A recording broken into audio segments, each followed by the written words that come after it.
questions. He's a retired U.S. Army colonel. He's a senior fellow at Defense Priorities. We're happy to have him join us tonight. Colonel Davis, thanks so much for coming on. So let me just ask you quickly the broad question. What should be the American response to what we've seen? Man, you know, the American response now should have been done beforehand, but it can still have a chance to work right now.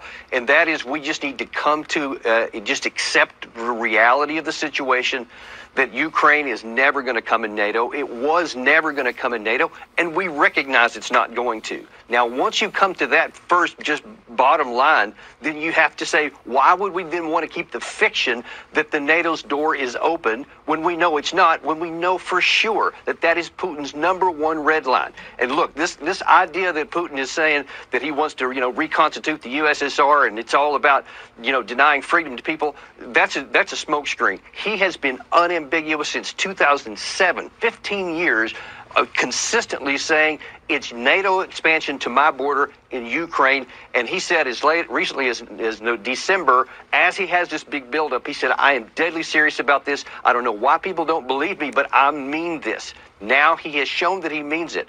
All we had to do was say, okay, we're going to, quote, give in on this one point, which is something we didn't want to do anyway. It's in our interest not to do that, but we didn't. And so we gave Zelensky false hope that if he just held out and didn't talk to the Putin, then that someday he would get that NATO protection. That was a false hope, and now that it's been exposed as such, even in this late hour, we can still say, okay, look, Zelensky, he needs to declare neutrality. He needs to say, we're not even going to seek NATO membership. We need to say it's not going to be extended, but we're going to continue to maintain our Article 5 obligations throughout NATO. So we're not going to be weakened by this, and it could stop the war, because that's probably the one thing that Putin is just not going to give in on, NATO on his border. Yeah, I'm not sure what we would get out of having Ukraine and NATO anyway. I was always kind of confused. I mean, if you think about it through the lens of America's interests, I never understood why that was necessarily something we'd want, but... And that's one of the things about NATO expansion is it has to improve NATO for any member to come into it. And that is definitely not the case, because you're bringing in instability, and that would be bad for all 30 members.